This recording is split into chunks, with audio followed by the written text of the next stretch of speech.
우리 앞에 자리 계신 분들 간곡히 인사드리겠습니다. 반갑습니다. 축복하고 사랑합니다.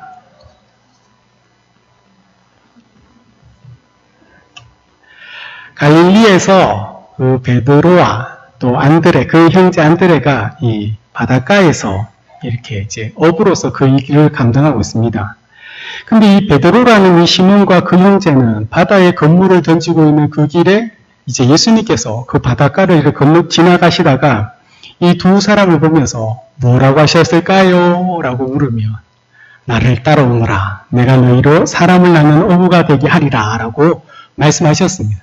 그래서 이 두 사람이 그 배와 그물과 모든 것들을 버려두고 예수님을 지금 따라왔다라는 것이 지금 마태복음 4장의 사실 이야기였습니다. 베드로는 사실 벳세다 출신입니다. 그런데 그의 아내는 가버나움 출신입니다. 그래서 두 사람이 결혼을 해서 후에 이 장모를 비롯한 가족들과 함께 이 가버나움에 지금 거주하고 있다고 성경을 기록합니다. 특별히 마가복음을 기록한 마가는 이 베드로의 형제 안드레가 또 그 집에 함께 살았다라고 이렇게 이야기를 합니다. 왜냐하면 이 당시 유대 사회에서는요, 대가족 제도입니다. 우리나라도 예전에는 대가족 제도지 않습니까? 지금은 이제 자녀들이 다 분가를 내서 핵가족 시대에 이렇게 살고 있지만 대가족 제도였기 때문에 장모와 사이가 산다는 것은 사실 그 당시 문화로는 굉장히 일반적인 사실 모습이었습니다. 그런데 예수님께서 이 베드로의 집에 들어갔는데 그 베드로의 장모가 지금 열병으로 앓아 누워있는 것을 보셨죠. 보셔서 예수님께서는 14절에 이렇게 이야기합니다. 우리 한번 함께 읽겠습니다. 예수께서 베드로의 집에 들어가사 그의 장모가 열병으로 앓아 누운 것을 보시고 아멘. 주님께서 보시면 무슨 일이 일어나겠습니까? 네, 그 아픈 병자를 보고 우리 주님이 그저 지나갔던 적은 없지 않습니까? 불쌍히 여기시고 긍휼히 여기시는 그 마음이 우리 주님은 가득 차고 넘치기 때문에 이 장모는 그 열병인데 이 열병이라고 얘기하는 것은 사실 그 당시에 지금 말라리아 같은 그 질병이라고 이야기를 합니다. 그래서 열병은 지금은 우리 그 의학이 발달해서 이 항생제가 발명되었기 때문에 우리에게는 그렇게 말라리아나 이렇게 걸리더라도 크게 치명적이지는 않습니다. 위험한 건 맞지만 그렇게 치명적이진 않지만 2000년 전에는 이 말라리아에 걸리면요, 극심한 고통, 그 열병이죠. 열로 인하여 몸이 굉장히 힘들어지는 그 고통을 겪다가 사실 무조건 죽음에 이르는 무서운 질병이었습니다. 의사인 누가가 기록한 누가복음 4장 38절에는 이렇게 이야기합니다. 우리 함께 읽겠습니다. 예수께서 일어나 회당에서 나가사 시몬의 집에 들어가시니 시몬의 장모가 중한 열병을 앓고 있는지라 사람들이 그를 위하여 예수께 구하니. 지금 누가는 단순한 열병, 마태는 열병이라 기록했지만 누가는 중한 열병, 심각한 상황에 있다라는 것을 이야기하고 있습니다. 이 베드로의 장모가 심각한 병중에 있고 사실 그렇다면 생명이 지금 위태한 상황에 처해 있는 겁니다. 근데 예수님께서는 그 장모를 보시고 그 장모에게 다가가서 그 여자의 몸에 손을 대시고 이제 어떻게 됩니까? 치유의 역사가 지금 일어나는 것이 오늘 우리가 함께 나누는 세 번째 사건입니다. 유대의 전통에서는 사실 열병에 걸린 사람을 만지지 않습니다. 왜냐하면 부정한 것도 있고 옷이 전염될 가능성도 있기 때문에 만지지 않습니다. 그러나 예수님은 이 여인의 상황만이 아니라 또한 그 베드로, 제자 베드로의 그 상황을 생각해서 주님은 오히려 친근한 그 표현상 이 여인을 손으로 만지시면서 그 여인을 고쳐주셨다라고 성경을 기록합니다. 사실 여기서 중요한 것은요, 이 여인이 치료받았다라는 것도 굉장히 중요하지만 그 이후의 행동이 첫 번째 나병 환자의 사건이나 두 번째 백부장의 하인의 사건을 고쳐준 것과 오늘 이 베드로의 장모를 고쳐준 사건의 다른 점이 바로 이 베드로의 장모가 그 병이 나음으로 인하여 어떻게 했냐면 예수님께 직접 시중을 들었다라고 기록하고 있다는 겁니다. 누가복음을 보면요, 이 베드로의 장모가 일어나 그 집에 있는 사람들과 함께 시중을 들었다고 기록하지만 마태는요, 그녀가 예수님께 직접 시중을 들었다라고 이렇게 정확하게 지금 지시하고 있다는 겁니다. 시중이라고 이렇게 수종이라고 얘기하는 이 헬라어는요, 디아코니오라고 해서 예수님께 이제 식사를 대접하는 것을 의미하는 거지만 사실 마태는 단순히 예수님의 식사와 그 도움이 필요한 도와주는 그 일을 했다는 것만을 이야기하는 것이 아니라 이 여인의 행동이 치유받자마자 즉각적으로 주님께 그 감사하는 마음을 표현하는데 그 표현한 건 뭐냐? 수정 부는 것처럼 예수님의 식사와 그 필요한 것들을 이렇게 도와주는 그 일을 했다는 겁니다. 따라서 마태가 이야기하고 싶은 것이 뭐냐면 이 여인이 나와서 지금 예수님의 식사 대접이나 예수님의 섬기는 일을 했는데 그 섬기는 일이 곧 무엇이라고 말하고 싶으냐면요. 바로 그 길이 제자라고 지금 이야기를 하고 싶은 겁니다. 이 여인이 주님을 섬긴다는 것, 이것이 곧 제자의 길이라는 것을 지금 이야기하는 것이고, 지금 마태가 나병 환자나 지금 백부장의 하인이나 지금 베드로의 장모의 이 사건을 기록하면서 이 치유 사건의 목적이 결국에는 주님을 따르는 제자로서 주님께서 그 모든 일들을 지금 하고 계시다는 사실을 은연중에 우리에게 지금 이야기하고 있는 겁니다. 지금 이곳에 있는 저와 여러분들은 다 예수 그리스도를 나의 구주로 고백하며 우리 주님을 나의 왕이시자 나의 모든 것 되심을 고백하며 살아가는 자들이지 않습니까? 그런 주님이 지금 우리에게 요구하시는 것이 무엇이냐면요. 단순히 구원받은 그 삶을 요구하는 것이 아니라 예수 그리스도를 따르는 제자로서 지금 살아가고 있는가를 지금 우리에게 말씀하고 있는 겁니다. 단순히 우리가 이곳에 모여서 하나님 앞에 예배드리는 것, 바로 제자의 모습이죠. 주님께서 주의를 거룩히 지키라는 그 말씀에 순종하여 나온 이 날에 우리는 이미 제자로서 하나님 앞에 경배 올려드리면서 하나님을 만나는 겁니다, 지금. 예배의 가장 중요한 목적이 뭐냐 하면 바로 하나님을 만나는 거거든요. 나의 찬양과 기도를 통하여 말씀을 통하여 살아계신 하나님을 만났다는 것은 그 하나님이 나의 구주 되심과 그 하나님 나의 모든 것들을 치유하시는 분이심을 믿고 내가 이 건물을 나가서 세상 속에서 제자로서 살겠노라고 결단하고 나가는 것이 바로 우리의 삶의 모습인 겁니다. 마태는 지금 이 세 가지 치유의 사건을 통하여 단순히 병을 고치는 것에 초점을 두는 것이 아니라 그 병을 고친 후에 병 고친 바들의 자의 삶이 예수님을 따르느냐 따르지 않느냐를 이야기하는 겁니다. 지금 우리나라에 수많은 성도들이 있지 않습니까? 한 1000만인데 지금 아직 1000만은 잘 안 될 겁니다. 그러나 교회도 수만 개의 교회가 이 땅에 있습니다. 오늘 우리가 이곳에서 예배 드리는 것처럼 이 하루에 드려지는 예배의 수가 얼마나 많은 줄 아십니까? 얼마나 많은 말씀들이 그 예배의 자리에서 선포되고 하나님께 찬양 올려드리고 경배드리지 아십니까? 그리고 이 예배가 끝나면 얼마나 많은 사람들이 이 건물을 나가서 자기의 삶의 곳곳에 하나님께서 우리에게 허락하신 그 사명의 자리에 곳곳에 우리를 서 있게 하시는지 아십니까? 그곳에서 그냥 무엇으로 살기를 원한다는 겁니까? 바로 제자로서 살고 있느냐는 것을 묻는 겁니다.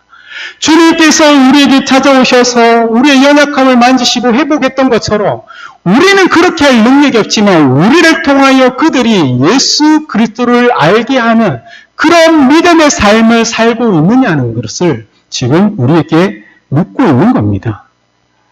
바로 마태는 의도적으로 그래서 이 세 가지 사건들을 치유 사건을 기록합니다. 얼마나 예수님께서 일으키셨던 기적들이 많은데 마태는 그 중에 의도적으로 산상수훈이 끝난 후에 나병 환자의 사건과 그 백부장의 하인의 사건과 이 여인의 사건을 기록하면서 메시아께서는 말씀을 가르치는 권위만 있는 분이 아니라 이제는 치유하는 그 사역 가운데서도 이 예수 그리스도는 메시아로서의 그 권위를 가지고 계신 분이라는 사실을 우리에게 알려주면서 그 메시아를 기다리고 고대하던 너희가 그 예수 그리스도를 만났으며 정말 그 메시아를 따라서 살아가고 있느냐? 마태는 그 유대인들에게 지금 이 마태복음을 통해 이야기하고 있고 2000년 지나지만 우리들에게는 이방인인 우리들에게는 그 예수가 이방인 우리를 구원하였고 그 구원받은 우리가 살아가는 삶의 모습이 예수님을 섬기는 것만이 아니라 예수께서 이 땅에 오셔서 우리를 섬기셨던 것처럼 우리가 세상을 향하여 그 섬김의 삶을 살고 있는지 지금 주님은 말씀하고 있는 겁니다. 예수님께서 나병 환자를 고치신 것, 이 백부장의 하인을 고친 것, 이 베드로의 장모를 고친 사건에는 한 가지 공통점이 있습니다. 무엇일까요? 세 가지 사건은 공통점이 있는 게 뭐냐면요. 이 세 명의 사람들은요, 당시에 이 이스라엘 백성 가운데서는 소외 계층인 사람들이라는 겁니다. 인정받지 못한 사람들. 나병 환자는 어떻습니까? 유대인이지만 나병을 인하여 저주받은 자로서 부정한 자로 공동체 속에서 함께 버림받은 사람이고요. 백부장의 그 하인을 고치지만 이 백부장은 누굽니까? 이방인입니다. 이스라엘 사람들이 이방인을 무엇으로 얘기하냐면요. 개로 이야기하거든요. 물론 백부장이 가진 그 권력이기 때문에 외부적으로는 사실 무시당하지 않겠지만 내면적으로는요. 그 백부장을 향하여 멸망받을 이방인일 뿐이라고 그들은 생각하고 있는 겁니다. 또한 오늘 이 베드로의 장모는 여자로서 여인이라고 기록하지 않습니까? 이 당시에 이스라엘 안에서 여인은요. 천대받고 무시당하고는 소외된 계층입니다. 여기서 한 가지 다른 점이 있다는 것은 바로 이 하나님 주님께서는 이 소외된 자들을 의도적으로 찾아오셔서 고쳐주셨다는 것을 마태는 그 의도를 가지고 지금 기록하고 있다는 겁니다. 특별히 나병 환자와 백부장은 지금 예수님께 자신들이 찾아와서 고쳐달라고 이야기하는 반면에 오늘 이 베드로 장모는 오히려 예수님이 찾아가서 고쳐주는 또 다른 점이 우리에게 보여지게 되더라는 겁니다. 제자 베드로는 예수님께서 치유 사역을 하는 동안에 많은 병자를 고쳐주고 귀신을 쫓아내는 일들을 사장에서 제자로 부름받은 후에 그것을 말미에 보았지 않습니까? 산상수훈을 통하여 예수님께서는 말씀의 권위가 있는 분인 것을 곁대서 예수 그리스도께서 이 땅에 제자 백성 삼은 말씀을 들었던 겁니다. 사마리아에 내려와서 처음 주님께서는 그 나병 환자를 고쳐주시고 또 백부장의 하인을 고쳐주신 것을 이 베드로는 옆에서 경험했던 겁니다. 그런데 그 베드로의 가정을 들여다보니까 그 가정에는 그가 말하지 않았지만 아픔이 있더라는 거죠. 베드로의 장모가 열병으로 지금 심한 병에 걸렸고 정말 생명이 위독함에도 불구하고 베드로는 그 사실을 주님께 이야기하지 않았던 겁니다. 그렇지만 우리는 한번 생각해 볼 수 있지 않습니까? 그 장모에 고칠 수 있는 방법이 내 옆에 있는 거예요.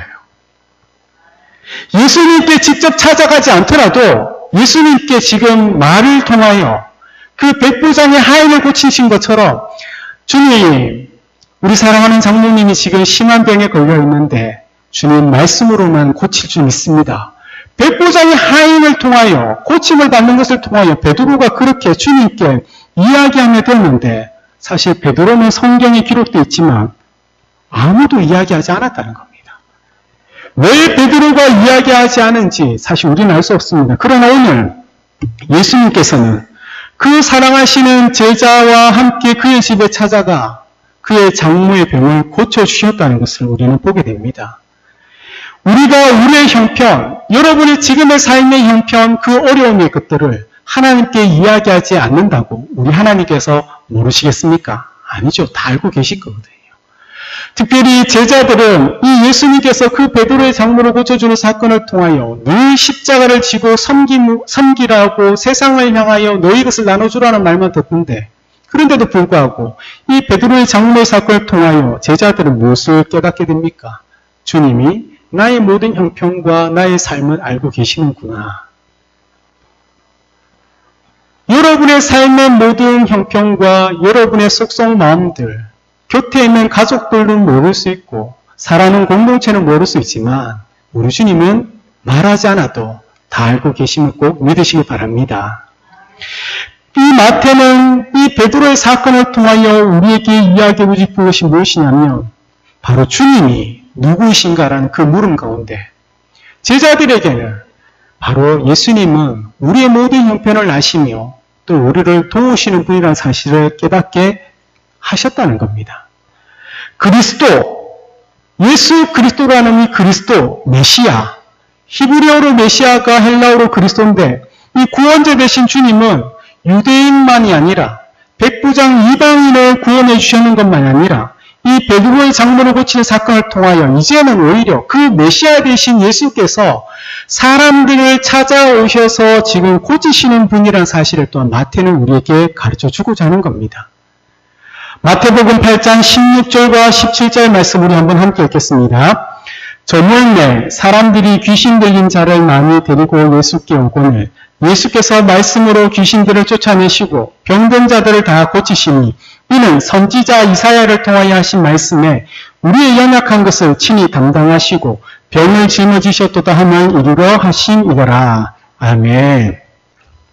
이 사건 뒤에 그 밤이 저물었을 때 또 주변에 많은 병자들이 예수님께 나왔습니다. 예수님이 그들을 말씀으로 고쳐주십니다. 마태는 이 치유의 사건들을 이렇게 세 가지 치유의 사건들의 일단락을 마무리하면서 지금 이사야 선지자의 말씀을 인용하고서 얘기하는 것이 무엇입니까? 구약의 그 이사야가 예언했던 53장 4절의 말씀이 지금 예수님께서는 성취하고 이루고 계시다는 사실을 우리에게 알려주고 있습니다. 마태는 구약의 말씀을 통하여 이 치유의 목적이 바로 이사야 53장 4절 그 예언을 성취하는 그 말씀이라는 것을 지금 선포하고 있는 겁니다. 이사야서 이 53장의 이야기는요, 이 메시아가 이 땅에 와서 치료하는 분으로 이사야는 지금 이야기를 하거든요. 마태는 예수님을 이 이사야가 예언한 이 53장의 고난의 종, 십자가에 달린 그 고난의 종만을 이야기하는 것이 아니라 예수님께서는 이 땅에 살아가는 그 인생들의 연약함과 그 아픔과 질병을 친히 담당하고 그 담당하신 것을 또한 짊어지시는 분이라는 사실을 지금 증거하고자 하는 겁니다. 마태에게 이 메시아가 백성들의 육체적 질병, 나병 환자라든지 귀신을 쫓아낸다든지 지금 열병을 고치는 수많은 치유 사건을 통하여 지금 이야기하는 것은 주님은 이 땅에 우리의 그 연약함을 고치시고 회복시키는 분만이 아니라 주님은 이 치유 사건을 통하여 정말 예수가 누군가에 대한 물음할 때 그분이 곧 메시아라는 것, 그분이 곧 메시아로서 이 땅에 오셨다는 사실을 마태는 지금 우리에게 이야기해 주고자 하는 겁니다. 아직은 예수님이 누구인지 사실 지금 모여있는 수많은 무리들, 예수님께서 산상수훈의 말씀을 하시고 그 고민 있는 말씀을 가르치시고 지금 병자를 고치고 있지만 아직은 이 제자들 또한 예수 그리스도가 누군지를 잘 알지 못하고 희미하게 알고 있는 지금 이 메시아가 이 땅에 왔지만 그 메시아를 믿지 않는 수많은 대중들 앞에서 이 치유 사건을 통하여 마태는요, 단순히 주님은 이 치유하는 일들을 통하여 병자만 고치는 그런 능력 있는 분이 아니라 이 치유 사건을 통하여 이사야가 예언한 바로 그 메시아가 바로 예수 그분이라는 사실을 지금 알려주고자 하는 겁니다. 그래서 육체의 질병을 고치는 것만이 아니라 이분은요, 더 넘어서 그 메시아가 이 땅의 죄와 관련된 그 죄악의 문제를 온전히 치료하는 우리의 영혼을 치료하는 유일한 분이라는 사실을 마태는 이야기하고자 하는 것입니다. 여러분이 알고 있는 예수 그리스도는 누구입니까?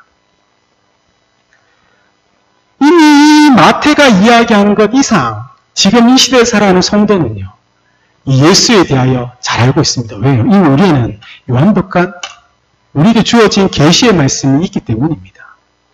그런데 이 계시의 말씀을 가지고 있으면서도 예수가 누구인가는 물음에 사실 선뜻 예수는 누구다라고 대답할 수 있는 분은 많이 없습니다. 주님은 저와 여러분의 그 삶의 어려움, 우리의 형편을 다하시면서 질병이 있는 자에게 질병을 고쳐달라고 기도하기를 바라시고요. 또 여러분의 삶 속에 경제적으로 어려움이 있는 것, 관계에 어려움이 있는 것, 내일에 대한 염려와 근심이 있는 것들에 대하여 하나님은 기도하는 것을 기뻐하십니다. 우리가 어쩌면 우리 삶의 문제라는 것, 우리가 감당할 수 없는 어떤 어려움이라는 것들을 통하여 하나님께 기도함으로 하나님의 일하심을 경험케 하시는 것도 있고 또 하나님께서 그 일하심의 기적이라고 생각할 만한 것들이 이 땅에 지금도 하나님의 일하심으로 나타나는 것들이 있습니다.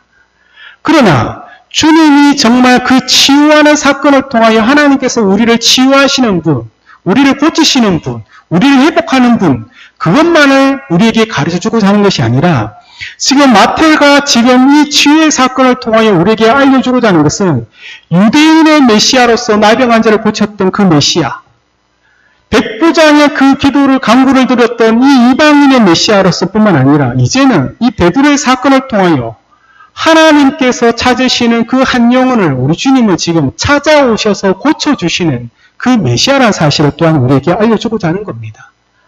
그래서 여러분이 어디서 무엇을 하든지 하나님은 절대 여러분을 포기하지 않고 놓지 않는다는 겁니다. 때로는 우리가 하나님을 떠나고 멀리 간다 할지라도 우리 하나님은요, 찾아오셔서 당신의 자녀들을 이 잡은 손을 결코 놓지 않는 분이라는 겁니다. 하나님께서 우리를 붙잡고 우리를 돌이키기 위해서는요, 때로는요, 우리가 가지고 있는 그 모든 것들을 치셔서 알거지가 되게 할 수도 있습니다. 내가 건강을 의지하면요, 정말 그 건강을 치셔서 질병 가운데 떨어뜨릴 수도 있습니다. 내가 이 세상에 의지하는 그 무엇이 있다면 하나님은 그것을 치셔서 그것이 헛되고 아무 필요 없다는 것을 우리에게 가르쳐 주십니다. 왜요? 그것이 중요하지 않더라는 겁니다. 하나님은 그 한 영혼, 하나님의 자녀로 부르면 그 영혼이 이 땅 가운데 정말 별 볼일 없이 살아가는 것처럼 보일지라도, 내가 능력 없이 정말 하루하루 힘들게 살아가는 게 보일지라도, 그래도 그 영혼이 이 땅에서 살아가는 것이 끝이 아니라 영원한 하나님의 나라가 있다는 것을 그에게 가르쳐주고 그것을 바라보며 살아갈 수 있도록 하나님은요, 사실 하나님 외에 의지하는 그 모든 것들을 하나님은 치시는 분입니다. 그래서 하나님이 무서운 분이거든요. 아직 여러분이 거기까지 가지 않았다는 거거든요. 하나님께서 기다리시는 겁니다. 인내하는 겁니다. 그런데 그 인내가 여러분의 삶이 끝나는 그 순간까지 인내가 아닙니다. 여러분의 삶이 끝나고 여러분의 삶이 위험하다 싶을 때는 하나님은요, 모든 것을 없애버립니다. 왜요? 그렇게 우리를 붙잡았다는 거, 그렇게 우리를 찾아오고 있다는 거, 그것을 하나님은 우리에게 가르쳐 주고자 하시기 때문인 겁니다. 우리를 찾아오신 그 예수님은요, 저와 여러분의 그 병든 마음과 몸을 치유함으로써 우리를 예수 그리스도의 자녀되게 한 것만이 아니라, 마태는 오늘 사건을 통하여 그 찾아오신 그리스도께서 이 세상에 오신 이유가 이제는요, 당신과 같은 제자로서 살아가는 자들 또한 찾고 부르신다는 사실을 마태는 이야기하고자 하는 겁니다. 그래서 마태복음 9장 12절 13절에는 이렇게 기록한 게 있습니다. 우리 함께 읽겠습니다.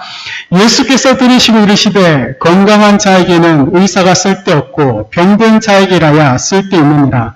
너희는 가서 내가 긍휼을 원하고 제사를 원하지 아니하노라 하신 뜻이 무엇인지 배우라. 나는 의인을 부르러 온 것이 아니요 죄인을 부르러 왔노라 하시니라. 아멘. 이 9장의 사건은요, 예수님께서 세간한 자에 있는 그 마태를 부르신 사건이거든요. 마태를 부르신 후에 그 마태의 집에 가서 이 식사를 하는데 바리새인과 그 서기관들이 죄인과 식사한다고 이렇게 예수님께 딴지를 거느른 겁니다. 그래서 예수님은 지금 오늘 이 말씀을 하는 거거든요. 지금 마태가 그 자신을 부른 그 사건 뒤에 예수님께서 이 땅에 정말 의인을 부르는 것이 아니라 죄인을 부르러 왔다는 이 말씀을 하고, 자신을 부르신 그 사건 앞에 치유의 사건과 이후에 그 거라사 광인의 사건을 통하여 쭉 기록한 후에 자기 이야기를 한 것이 무엇입니까? 예수님이 이 땅에 오신 이유는요, 우리의 질병을 고치고 귀신을 쫓아내고 그런 기적을 베풀려고 오신 것이 아니라 죄인을 구원하러 오셨다는 사실을 우리에게 분명히 이야기하고자 하는 겁니다. 우리가 하나님 앞에 기도하는 것들이 분명히 우리 삶에 필요하고 정말 하나님밖에 우리가 의지할 분이 없기 때문에 하는 것인 줄 맞습니다. 그러나 그것이 중요하지만 그것보다 더 중요한 것이 이미 내가 구원받은 자라는 사실을 잊지 않는다는 겁니다.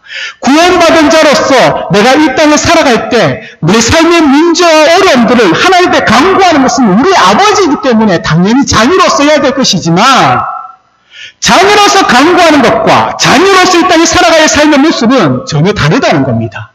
우리가 살아가는 삶의 모습은 내가 예수를 닮아가고 있느냐, 예수를 쫓아가고 있느냐, 예수처럼 내가 이 땅에 십자가를 지면서 내가 죽을 것을 각오하면서 내 삶의 자리에서 세상을 쫓아 살아가지 않고 있느냐를 당당히 얘기할 수 있어야 된다는 겁니다. 왜요?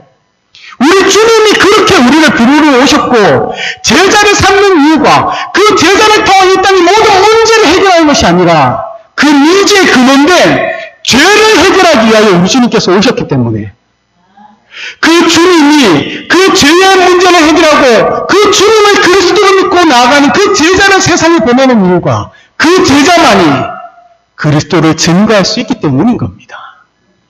그래서 마태는 내가 죄인이지만 세리로서 이 땅 가운데 살아갈 때 부족함이 없었다. 정말 많은 돈과 욕은 먹더라도 나는 이 땅에 살아갈 때 정말 부족함이 없었다. 그러나 그 이 땅에서 내가 필요한 것을 얻었지만 내 마음에 공공한 것과 내 마음에 허한 것들은 세상의 것으로 채울 수가 없었다는 거예요.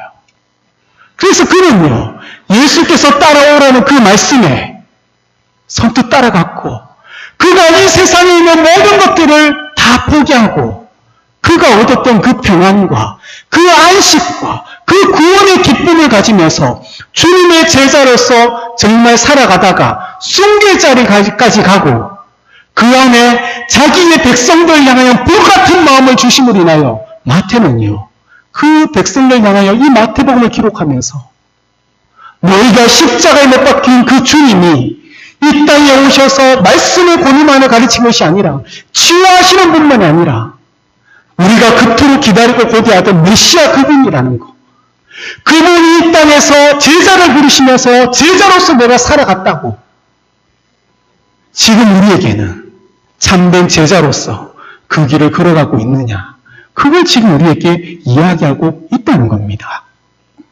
사랑하는 여러분, 제가 말씀을 나누면서 한 번씩 이야기하지 않습니까? 하나님은 우리에게 우리가 할 수 없는 일들을 하게 하시지 않는다고. 여러분 주변에 힘들어하고 어려운 사람 있으면 그냥 따뜻한 말 한마디 해주시고 관심 가져주시고 손 한번 잡아주라고 제가 말씀드리지 않습니까?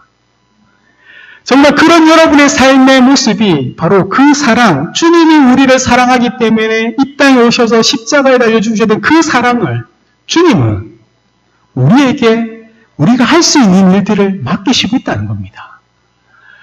우리가 정말 우리 공동체의 그 연약함을 돌보고 여러분의 주변에 힘들어가고 어려운 사람을 우리가 마음으로도 그들의 따뜻한 말 한마디 하고 손 한번 잡아주는 그 일들이 아무것도 아닌 것 같지만요.